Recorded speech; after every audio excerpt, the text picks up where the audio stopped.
जय हिंद दोस्तों, मैं राज नगाय चैनल राज एनीथिंग से सेव ड्राइव और सेव लाइफ की मोटिव के साथ आज मैं जिस गाड़ी का रिव्यू देने वाला हूं वो भारतीय सड़कों पर राज करने वाली कंपनी की गाड़ी है और कहीं ना कहीं हर उस इंसान की पहली गाड़ी है जिन्होंने कम बजट में शुरुआती दौर में गाड़ियां ली होंगी।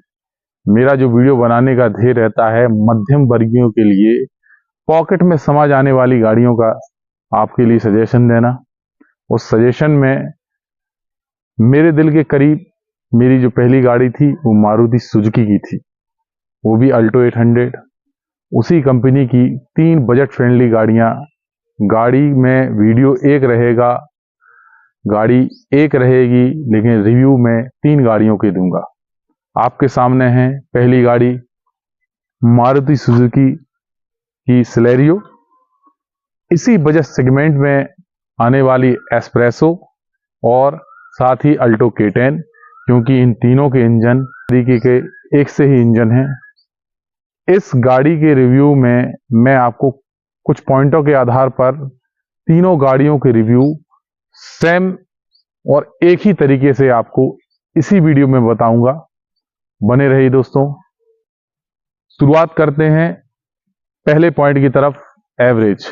मारुति सुजुकी का भारतीय मार्केट पर कब्जा करने का सबसे पहला मकसद है उसका गाड़ियों में एवरेज। सिलेरियो को इसी मकसद से वीडियो में शामिल किया गया है कि कंपनी इस गाड़ी का एवरेज 25 क्लेम करती है। लेने वाले ने तो इससे 27-28 का एवरेज भी लिया है।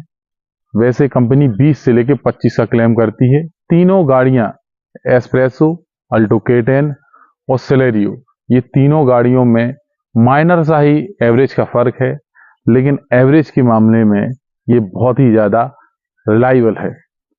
और सीएनजी में तो क्या ही कहने, इसका एवरेज 35 प्लस भी जाता है। तो जिनके पास बजट कम है और गाड़ी बहुत अच्छी देखना चाहते हैं, लेना चाहते हैं, तो पहला सजेशन है कि ये गाड़ी आपको एवरेज में कहीं भी किसी प्रकार से निराश नहीं करेगी।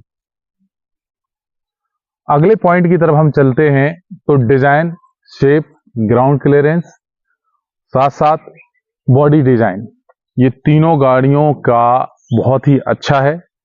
इसमें थोड़ा सा ग्राउंड क्लियरेंस कम है, लेकिन इसका जो शेप है, जो डिजाइन है, वो तीनों में मुझे सबसे अच्छी लगी। कॉम्पैक्ट डिजाइन ये लोगों को काफी पसंद आ रही है और कहीं ना कहीं इसके कॉम्पैक्ट डिजाइन होने की वजह से इसका एवरेज में फर्क पड़ता है। टायर साइज की बात की जाए तो तीनों गाड़ियों में अल्टो K10 में 13 और बाकी दोनों गाड़ी में 14 इंच टायर आते हैं। बाकी इस गाड़ी में आपको कहीं ना कहीं गैप नजर नहीं आता है, टायर और गाड़ी पूरी भरी हुई नजर आती है। बाकी एस्प्रेसो और अल्टो K10 में थोड़ा सा गैप नजर आता है, लेकिन मारुति सुजुकी की गाड़ियों की यही खासियत है कि वो अपनी डिजाइन में जितनी भी चीजें डालती हैं वो सोच समझ के डालती हैं, ताकि उसका जो है कॉस्ट कटिंग भी बना रहे और साथ साथ एवरेज भी बना रहे। अगला जो पॉइंट है वो आता है फीचर्स में। तो मारुति सुजुकी की जो बजट फ्रेंडली गाड़ियां रहती हैं, तीनों गाड़ियों में एक से ही फीचर मिलते हैं। म्यूजिक सिस्टम, सेंटर लॉक, साथ में फ्रंट पावर विंडो और उसके साथ साथ डुअल एयरबैग। मारुति सुजुकी में बजट फ्रेंडली गाड़ियों में जो फीचर इस्तेमाल किए जाते हैं बड़े ही कॉम्पैक्ट और अच्छी क्वालिटी के यूज किए जाते हैं। कुछ अलग जो तरीका जो मारुति सुजुकी इस्तेमाल करती है, स्मार्ट कॉस्ट कटिंग कह दो या स्मार्ट तरीका, तीनों ही गाड़ियों में जो पावर विंडो का जो स्विच दिया गया है वो डैशबोर्ड के बीच में दिया गया है। टॉप मॉडल में जहां हैंड ब्रेक लगता है उसमें भी दोनों स्विच बीच में ही दिए गए हैं। स्मार्ट तरीका ये है कि अलग अलग कॉस्ट कटिंग या स्मार्ट तरीके को कह सकते हैं कि अलग अलग स्विच ना देकर बीच में दिए हैं, ताकि सभी लोग आसानी से ऑपरेट कर सकें। एस्प्रेसो में एक और अलग चीज ये दी गई है कि डैशबोर्ड के बीचों बीच आपका माइलोमीटर और डिजिटल मीटर दिया गया है। कुछ समय तक तो दोस्तों ये थोड़ा सा आपको अलग महसूस कराएगा, लेकिन जैसे जैसे आप गाड़ी इस्तेमाल करेंगे तो आप इतने फ्रेंडली हो जाएंगे, ये जो फीचर जो आपको अलग महसूस होता है वो आपको बहुत बढ़िया और परफेक्ट लगेगा। 5वां point, road performance, road presence. मैंने तीनों गाड़ियों को रोड पर चला कर देखा, साथ साथ सकरी सड़कों पर, ऊंची नीची सड़कों पर भी चला कर देखा। तीनों में मुझे कोई कमी महसूस नहीं हुई। हाँ, इवन 60-70 किलोमीटर चलने के बाद स्पीड आप बढ़ाएंगे 60 से 70, बहुत स्मूथ चलती है, लेकिन 75 के बाद इस गाड़ी में तो इतना वाइब्रेशन समझ में नहीं आया। लेकिन हाँ, एस्प्रेसो और अल्टो K10 में मुझे 70 के बाद काफी ज्यादा बॉडी रोल महसूस हुआ। हो सकता है कि वजन हल्का होने की वजह से, हल्का होने से इस गाड़ियों को फायदा ये मिला कि इनका एवरेज बहुत अच्छा है। लेकिन कहीं ना कहीं जब आप बिल्ड क्वालिटी की बात करते हैं तो उसमें ये चीजें, बॉडी रोल होना, वाइब्रेशन होना या बाहर की आवाज अंदर आना, ये थोड़ा बहुत महसूस होता है। अगला जो पॉइंट है वो आता है स्टीयरिंग पर। और मारुति सुजुकी की गाड़ियों की खासियत है उसकी स्टीयरिंग, काफी हल्की कंट्रोल के साथ, बहुत ही लाइट चलती है इसकी स्टीयरिंग। नए सीखने वालों के लिए तो वरदान के जैसी है। जो लोग गाड़ी चलाना सीख रहे हैं, जिनको नई गाड़ी लेना है और गाड़ी चलाना नहीं आता है, वो इसकी स्टीयरिंग की जो राइड क्वालिटी है बहुत अच्छी है, आसानी से कहीं भी मुड़ जाती है। ये हमेशा से प्लस पॉइंट रहा है मारुति सुजुकी का। साथ में सिटिंग कंफर्ट की बात की जाए तो अगले फीचर में कंफर्टनेस की बात की जाए तो पहले हम बात करते हैं सीट की। सीट काफी अच्छी है। आपको, मेरे जैसा 6.5 फीट का व्यक्ति को, आपको ठीक ठाक लेग रूम भी मिल रहा है और हेड रूम भी मिल रहा है।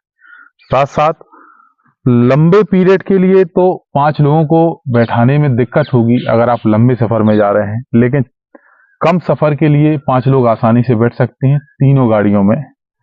और जिस हिसाब से हमें थोड़ी जो हाइट में कम दिखती है गाड़ी, खासकर सिलेरियो, लेकिन हेडरूम और लेग रूम मुझे काफी अच्छा मिल रहा है। बात की जाए तो एसी की, तो एसी तीनों गाड़ियों में बहुत अच्छा है। थोड़ी सी दूरी तय करने पर ही गाड़ी चाहे कितनी भी गर्म हो, मुश्किल से मुश्किल 1 और 2 पॉइंट फुल पॉइंट ना करने के बाद भी आपको इसका एसी बहुत ही चिल्ड मिलेगा, कूल मिलेगा। ये न जाने सुजुकी के पास एक ऐसी महारत हासिल है कि इन गाड़ियों में एसी बहुत ही अच्छे प्रोवाइड किए गए हैं। की बात की जाए तो 380 लीटर का काफी अच्छा बूट स्पेस आपको मिलता है। एस्प्रेसो और अल्टो K10 में थोड़ा सा बूट स्पेस की कमी है, लेकिन आपको दिक्कत कोई भी नहीं होने वाली। आसानी से आप फैमिली के 3-4 बैग आसानी से इस गाड़ी में बना सकते हैं। अगला इसका जो दमदार फीचर है, जिसके दम पर मारुति सुजुकी चल रही है, भारतीय मार्केट पे दबदबा कायम की है, वो है इसका इंजन। तीनों ही गाड़ी में, एस्प्रेसो, अल्टो K10 और सिलेरियो में 1 लीटर इंजन आता है। बहुत अच्छा रिलायबल इंजन है। जिनके पास गाड़ी लेने का अनुभव नहीं है, जो गाड़ी लेना चाहते हैं, तो 5 सीटर गाड़ी के लिए मैं मारुति सुजुकी की गाड़ी आपको सजेस्ट करूंगा। थोड़ा सा एस्प्रेसो और अल्टो K10 में मुझे जो फर्स्ट गियर और सेकंड गियर में हल्का सा वाइब्रेशन है, चाहे आप कह सकते हैं कि हल्की सी बॉडी जो हल्की है तो उस वजह से, लेकिन जैसे ही आप गाड़ी फर्स्ट या सेकंड गियर पे उठाएंगे, गजब का पावर और गजब का पिकअप महसूस होता है। कभी कभार महसूस होने लगता है कि ये गाड़ी 1 लीटर इंजन ना होके 1.2 लीटर जैसा महसूस होता है। उसको मैं विश्वसनीयता के आधार पर नापूंगा तो सबसे अच्छी बात यह है कि लोगों का जो विश्वास है वो मारुति सुजुकी ने कभी नहीं तोड़ा। इसके इंजन, और सबसे अच्छी बात, इसके अंदर जो इंजन में मेंटेनेंस का जो हिस्सा रखा है वो बहुत ही कम बजट का रखा हुआ है। इसलिए वो लोग जो पहली बार गाड़ी ले रहे हैं, जिन्हें गाड़ी का चलाना सीखना चाहते हैं, चाहे वो महिला हो चाहे वो पुरुष हो, उसके लिए एक विश्वसनीयता ये है कि आप ये गाड़ी आंख बंद करके ले सकते हैं। साथ ही जो लोग जो मैनुअल गियर चलाने में दिक्कत होती है, तो इसी वीडियो में मैंने इसका AMT वर्जन मैंने चलाकर देखा, और मेरे जो परिचित हैं मारुति सुजुकी एजेंसी में, पारासर जी, उन्होंने मुझे AMT गाड़ी प्रोवाइड की और मैंने चला के देखी, काफी अच्छी चलती है। तो जो लोग गाड़ी चलाने में दिक्कत होती है, चलाना सीख रहे हैं, तो वो कम से कम मैं इतना कह सकता हूं कि आप इसका या तीनों गाड़ियों का AMT वर्जन भी ले सकते हैं, जो गाड़ी चलाने में रिलायबल तो रहेंगे, साथ ही गाड़ी चलाना आसान कर देंगे आपको। अगला जो पॉइंट है वो है प्राइस। इसके लिए मैं मारुति सुजुकी शोरूम गया और अभिषेक पारासर जी से AMT और तीनों गाड़ियों में अभी क्या ऑफर चल रहे हैं, क्या प्राइस है, इसके बारे में जानकारी ली। मौजूद है हमारे मित्र भी और काफी पुराने परिचित व्यक्ति जिनसे मुझे ट्रस्ट मिला है। मैंने पहले भी सुजुकी गाड़ी अपने पास रखी। सर अभी बताएंगे इस गाड़ी में सिलेरियो, एस्प्रेसो और एक और गाड़ी इसी सेगमेंट में अल्टो के10। ये लगभग एक ही इंजन पे सेगमेंट पे बनी हुई गाड़ी है, इसलिए तीनों का रिव्यू देखा जाए तो एक बेसिक कॉम्पैक्ट रिव्यू की तरह देखा जाएगा। सर इस गाड़ी में अभी ऑफर क्या चल रहा है? इस मंथ सबसे शानदार ऑफर है, 35,000 रुपए का ऑफर है इस मंथ में। कंज्यूमर ऑफर है जो भी कहा जाएगा, और गवर्नमेंट एम्प्लॉय का डिस्काउंट अलग रहेगा, एक्सचेंज डिस्काउंट अलग है। अगर सारे ऑफर प्लस करें तो लगभग 55,000 के करीब ऑफर रह सकता है। टॉप मॉडल की कीमत आपने बताई लगभग 7.5 लाख। हाँ, 755 ऑन रोड है। अगर कोई इसका बजट इससे भी कम है तो इसका क्या रहेगा? इससे कम बजट में इससे नीचे वाला मॉडल ZXi के नाम से आता है, वो ले सकते हो आप। अगर उसका भी बजट आपको ज्यादा लग रहा है तो उससे नीचे VXi के नाम से मॉडल आता है, वो भी ले सकते हैं। लगभग 655 के करीब ऑन रोड में आ जाएगी वो गाड़ी। इसी इंजन बेस पे इनकी एस्प्रेसो आती है और इसी इंजन बेस पे इनकी अल्टो के10 है। एवरेज के मामले में वो भी काफी अच्छी है। मध्यम वर्गीय के लिए ये टारगेट की गई मारुति सुजुकी सबसे बेहतरीन गाड़ी है। तो इनकी ऑन रेट कीमत अगर आप बेस वेरिएंट से बता सकें तो दोनों की क्या है, तो के10 की और साथ साथ अब जैसे एस्प्रेसो का बजट क्या रहेगा एक आम व्यक्ति के लिए?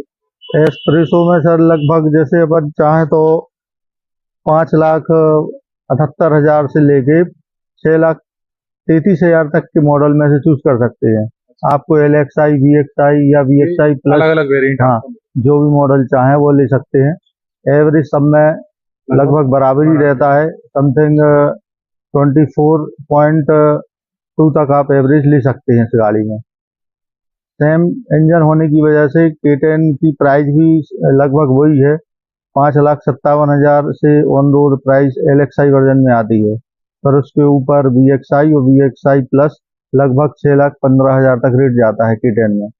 जी। तो अभी पूरी मारुति सेगमेंट में अगर टोटल बजट फ्रेंडली गाड़ी है, ये 3 कह सकते हैं जिनका एवरेज भी बहुत अच्छा है, मेंटेनेंस बहुत कम है जी, और बजट में सबसे इम्पोर्टेंट बजट में आ जाती को ये कम बजट में बहुत अच्छी गाड़ी है। जी, तो के10, उसके बाद एस्प्रेसो, के10 एस्प्रेसो फिर से ले लियो। ठीक है दोस्तों, आगे की जानकारी इस वीडियो में आपको मैं देता रहूंगा। जो मैं पॉइंटों का आधार बताने वाला हूं वो पॉइंट सुजुकी की कंपनी की सभी गाड़ियों का आधार है। मारुति सुजुकी को महारत हासिल है मेंटेनेंस में, और ये जादू उसका हर गाड़ी के ऊपर देखने मिलता है। इसका जो मेंटेनेंस है या सर्विस कह सकते हैं, वो एक टू व्हीलर से थोड़ा सा ही ज्यादा है। इसलिए मारुति सुजुकी की गाड़ियों को आम व्यक्ति प्राथमिक तौर पर लेना चाहता है। अगला जो मैं पॉइंट बताऊंगा वो है सर्विस सेंटर। मारुति सुजुकी के जो मैकेनिकल सर्विस सेंटर हैं वो पूरे भारत में आपको हर जगह अवेलेबल हो पाएंगे। तो ये जो इनकी कस्टमर सर्विसेज है ये बहुत ही अच्छी है, और मारुति सुजुकी इसमें कभी भी कोई कोताही नहीं बरतता।